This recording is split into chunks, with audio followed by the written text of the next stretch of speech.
Well, last but not least, you know what time it is. It's rapid reaction. A whole lot of topics, a little bit of time. Jay, the floor is yours. All right, after Sunday's win over the New Orleans Pelicans that locked into the seventh seed in the West, Los Angeles Lakers superstar LeBron James made the case that Golden State Warriors point guard Steph Curry should be league MVP. You don't agree with him, do you? I agree with him for this one game and this one game only. Listen, LeBron know what he's doing. He's been doing this for a long time. Listen, if telling Steph he should be the league MVP is gonna like open him up, make him vulnerable, then LeBron, I'm with you. But we all know damn well Steph ain't nowhere near that MVP trophy this year. We know that much. So, but you got to do what you got to do to get these dubs. So I ain't mad at the chess game by LeBron. On Monday, the Eagles announced the signing of former Washington pass rusher Ryan Kerrigan. What do you think of the move? I don't want to say it's a bad move. It's one of those. It's kind of. It did make me raise my eyebrows a little bit because defensive line. I think it's kind of probably still one of the stronger position groups on the team with Fletcher Cox, Brandon Ingram, and several other guys they have, and it just seems like the opposite of what they need to do. I think that's a team that they need to do a lot to get younger, and I don't think this helps them in that. So, I'm not going to say it's a bad move, but it did make me scratch my head. Sources tell ESPN that the Sacramento Kings will retain head coach Luke Walton for a third season after he went 31-41 in his first 2 years.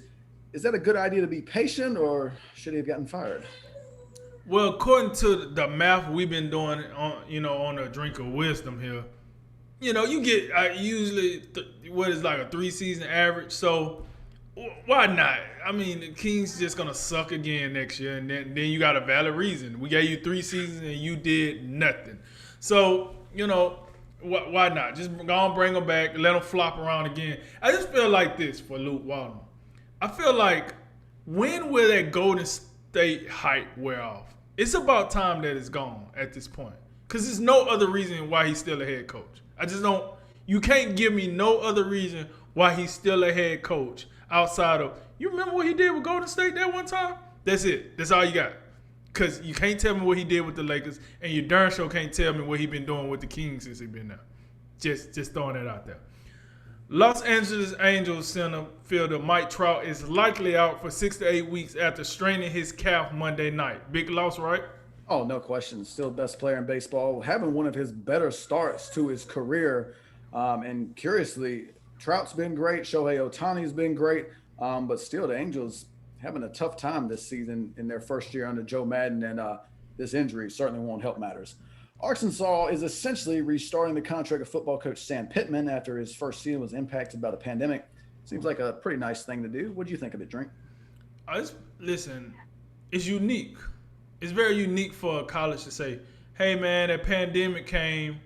We felt like we shortchanged it because the pandemic wasn't your fault. Let's just restart your contract. I would say this.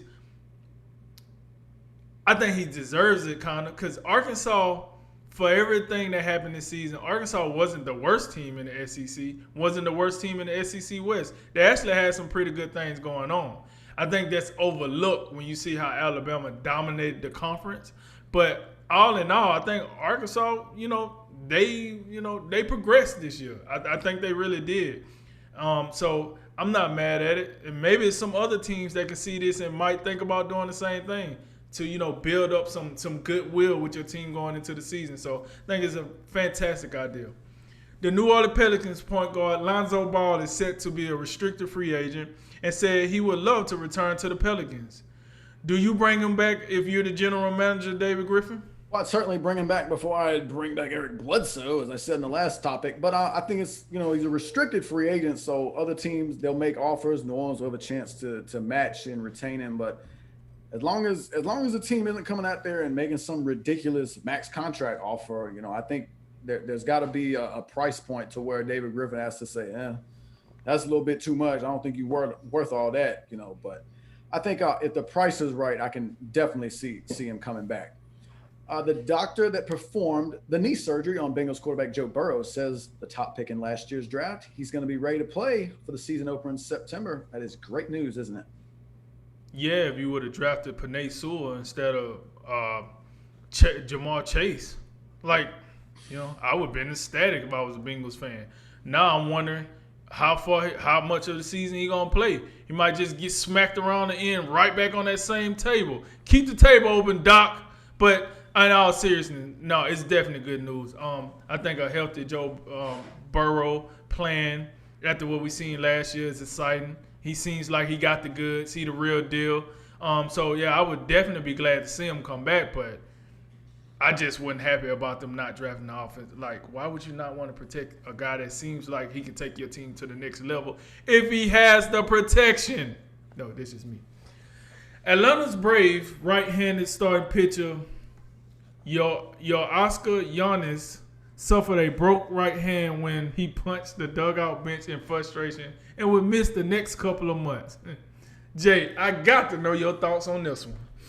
We might have to start a dummy of the day segment or a dummy of the week segment. This dude's taking. If we started today, this dude's got it.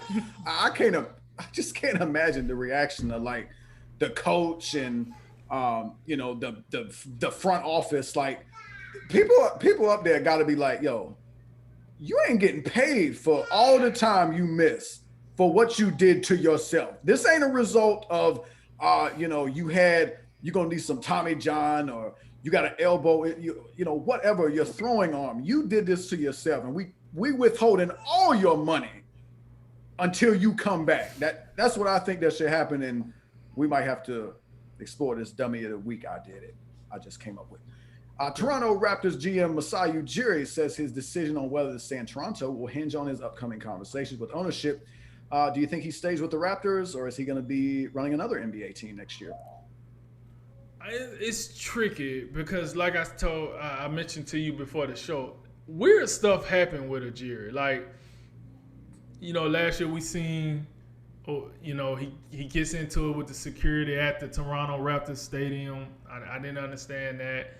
For some reason, he kind of get, I just wonder, is like Ujiri like a bad guy when the camera's not around, or is it just, one of them things that his time is done? If it is, listen, I think if he goes on a free market, he will be on the next team quick. It's like overnight, teams are calling, yo, come. Because no matter what you say, that guy had built a winning team now, and he did it relatively fast, compared to how long he had been there. He brought star players to Toronto. Toronto, folks. Not Los Angeles, not New York, not Miami. Toronto. You got to put some respect on his name for that. So, if I'm Toronto, I keep him. But, hey, keep playing around. Somebody going to sign him. And then you can figure it out. You can go get the dude that used to run the Knicks. Last one, Pacers and Wizards. Tomorrow night for the 8th seed in the East. Who you got and why? Well, this is dangerous, but I'm sticking with the Wizards because that's who I had before, and I think you did too. Going to be tough with how the Pacers look against the Hornets, but I think Russell Westbrook, Bradley Beal, they bounce back. I don't think they want to go out in this fashion. So, yeah, I'm taking the Wizards. They'll be your 8th seed against Philly. Good luck with that, by the way. And that concludes today's Drink of Wisdom. As always, like, listen, share, subscribe, and thank you for joining us this evening. I'm Jay Wise. And I'm Nathan Drinker. And remember, make tomorrow better than today, and make today better than yesterday. And you know what we gonna do. You know what it is. It's the Western Conference play-in tonight. Lakers versus Golden State. We gonna holler at you until next time, baby.